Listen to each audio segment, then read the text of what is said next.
গতকাল সুপ্রিম কোর্টে যে রায় বেরোয় তাই নিয়ে কিন্তু বাংলার মানুষের কিন্তু প্রবল ধোঁয়াশা তৈরি হয়েছে।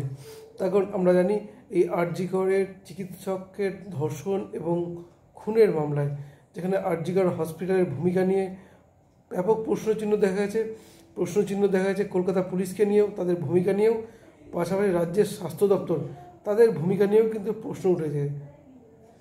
এবং দেখা যায় গতকাল যখন এই নিয়ে কিন্তু সুপ্রিম কোর্টে বারবার কিন্তু শুনানি হয়েছে এবং বারবার এই নিয়ে বাকবিতণ্ডা হয়েছে স্বাস্থ্য দপ্তরের ভূমিকা নিয়ে, আর.জি. কর হসপিটালের ভূমিকা নিয়ে, কলকাতা পুলিশের ভূমিকা নিয়ে, কিন্তু দেখা যায় সুপ্রিম কোর্ট দিনের শেষে সুপ্রিম কোর্ট যে রায়টা দেয় সেটা কিন্তু জুনিয়র ডাক্তারদের নিয়ে, অর্থাৎ জুনিয়র ডাক্তার যারা এই আন্দোলনে সামিল হয়েছেন তাদের আন্দোলন বন্ধ করে আজকে অর্থাৎ মঙ্গলবার বেলা 5টার মধ্যে কাজে জয়েন করতে হবে। ফলে এই নিয়ে কিন্তু একটা প্রবল ধোঁয়াশা তৈরি হয়েছে যে এত বিতর্ক, যেখানে যাদের ভূমিকা নিয়ে প্রবল প্রশ্নচিহ্ন, যাদের দায়িত্বহীন কাজকর্মের নিয়ে একটা প্রশ্নচিহ্ন তৈরি হয়েছে বারবার, সেইখানে কেন হঠাৎ করে চাপটা আসলো জুনিয়র ডাক্তারদের উপরে। তারপরেই আমরা দেখলাম রাজ্যের মুখ্যমন্ত্রী তিনি সাংবাদিক সম্মেলন করে তিনিও জুনিয়র ডাক্তারদের কাজে আহ্বান জানালেন। পাশাপাশি রাজ্যের মুখ্য সচিব তিনিও কিন্তু এক কথায় বলা চলে কিছুটা ধমকির সুরেই কিন্তু তাদের কাজে যোগ দেওয়ার কথা বলেন। এবং দেখা যায় সেখানেই যে প্রশ্নটা উঠছিল, তাহলে কি জুনিয়র ডাক্তাররা তাদের আন্দোলন ছেড়ে কাজে যোগ দেবেন, এই প্রশ্নটা যখন ঘোরাফেরা করছে, গতকাল সন্ধ্যাতেই কিন্তু সাংবাদিক সম্মেলন করেন জুনিয়র ডাক্তার এবং তারা কিন্তু স্পষ্ট করে দেন যে তারা কাজে যোগ দিচ্ছেন না, অর্থাৎ তাদের যে আন্দোলন সেই আন্দোলন চলবে, অর্থাৎ তারা যে দাবি তুলেছেন সেই দাবি না মানলে তাদের এই আন্দোলন চলবে। ফলে এইখানে কিন্তু একটা প্রশ্ন, তাহলে কি তারা কি আদালত অবমাননার মধ্যে পড়তে পারেন, এই নিয়ে একটা প্রশ্ন রয়েছে।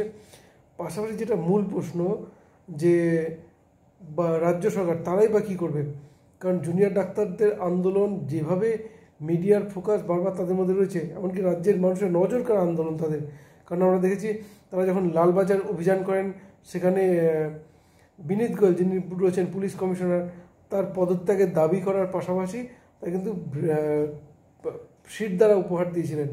এবং আজকে আমরা দেখলাম তারা যখন স্বাস্থ্য ভবন ঘেরাও করেন সেখানে তারা কিন্তু মস্তিষ্ক উপহার দিয়েছেন, পাশাপাশি তারা ঝাঁটাও সঙ্গে নিয়ে গেছিলেন যে স্বাস্থ্য ভবনের যে দুর্নীতি হোক বা যেটা তৈরি হচ্ছে সেটা তারা পরিষ্কার করবেন।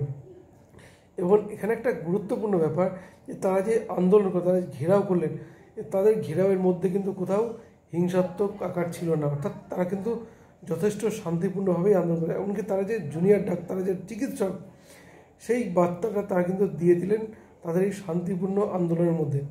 ফলে রাজ্য সরকার তারা কী করবে, কারণ এর আগে আমরা দেখেছি যারা এসএসসি বা প্রাইমারি যে দুর্নীতি, সেখানে যোগ্য চাকরি প্রার্থীরা তারা আন্দোলন করছিলেন, তারা যেন রাত্রেও আন্দোলন করছেন, ধর্নায় সামিল হয়েছেন, সেখানে দেখা যায় বারবার কিন্তু দেখা যায় যে রাজ্যের পুলিশ কিন্তু জোর করে তাদের তুলে নিয়ে গেছে, কোথাও গ্রেপ্তার করা হয়েছে।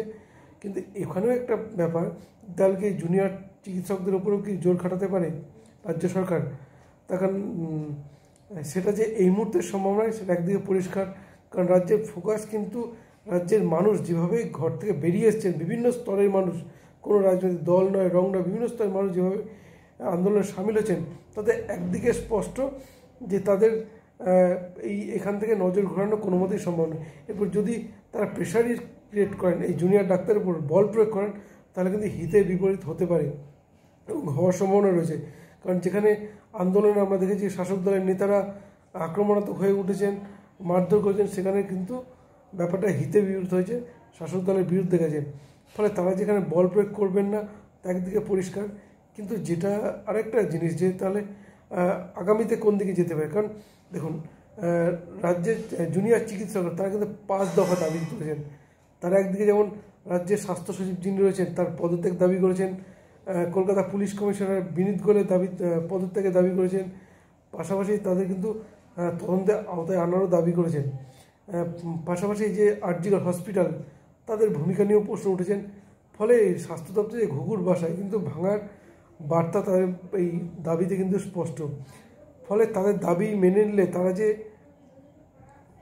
কাজে যোগ দেবেন, তারা যে এমনকি তারা এও বার্তা দেন তারা যেই মুহূর্তে বসে রয়েছেন সেখান থেকে যদি তাদের দাবি মেনে নেওয়ার বার্তা আসে, মেসেজ আসে, তারা কিন্তু ওইখান থেকেই কাজে যোগ দেবেন, এমনও কিন্তু তারা বার্তা দেন। কিন্তু দেখা যায় সেরকম কোনো সদুত্তর পাওয়া যায়নি। রাজ্যের স্বাস্থ্য দপ্তর থেকে তাকে মেল করা হয়, আমরা জানি স্বাস্থ্য সচিব তিনি মেল করেন এবং তাদেরকে বলেন যে মুখ্যমন্ত্রী তাদের জন্য অপেক্ষা করছেন। দেখা যায় মুখ্যমন্ত্রী দীর্ঘক্ষণ অপেক্ষার পর তিনি কিন্তু বেরিয়ে যান এবং তারপরেই জুনিয়র চিকিৎসকরা তারা কিন্তু স্পষ্ট করেন যে তাদের কোথাও যেন অপমান করা হয়েছে, অর্থাৎ তাদের যে মেল করা হয়েছে সেখানে কিন্তু শুধুমাত্র স্যার বলে সম্বোধন করেছে এবং তারা স্পষ্টই করেন যে তাদের আন্দোলনে সামিল কিন্তু অনেক মহিলা চিকিৎসকও রয়েছেন, সুতরাং স্যার ম্যাডাম উল্লেখ করার প্রয়োজন ছিল। ফলে জুনিয়র চিকিৎসকরা তাদের দাবিতে অনড়, এমনকি রাজ্যের স্বাস্থ্য দপ্তর এখন দেখা যাক কোন দিকে এগোয়। তারা কি নমনীয় হয়ে এই জুনিয়র চিকিৎসকদের দাবি মেনে নেবেন? কারণ আমরা এর আগে বিগত দিনে বারবার যতবার দুর্নীতির অভিযোগ উঠেছে, আমরা রাজ্যের সরকারকে, শাসক দলকে বা রাজ্য সরকারকে, সরকার পক্ষকে আমরা কিন্তু বল প্রয়োগের বিষয়টি কিন্তু সামনে দেখেছি এবং এবারেও কিন্তু মুখ্যমন্ত্রী কিন্তু বল প্রয়োগের কথাই বলেছেন যে আমি কারণ আমি এফআইআর করতে চাই না, তার কারণ লাইভ হতে যেতে পারে, অর্থাৎ কোথাও যেন হুমকিটা কিন্তু দেওয়া হয়েছে। ফলে আজ কিন্তু জুনিয়র চিকিৎসকরা যারা আন্দোলনে ছিলেন তারা কিন্তু দেখা যায় রাত্রেও কিন্তু এখানে অবস্থান করছেন। এখন দেখা যাক রাজ্যের স্বাস্থ্য দপ্তর বা রাজ্য সরকার কী পদক্ষেপ নেয় এবং জুনিয়র চিকিৎসক তারা যে আন্দোলনে রয়েছেন এরপর রাজ্যের সুপ্রিম কোর্টে এই নিয়েই বা কী পদক্ষেপ আসে সেদিকে আমাদের নজর থাকবে, নজর রাখুন আপনারাও। তবে জুনিয়র চিকিৎসকরা তারা যে দাবিটা তুলেছেন জাস্টিস ফর আরজি কর, আমাদেরও একটাই দাবি জাস্টিস ফর আরজি কর।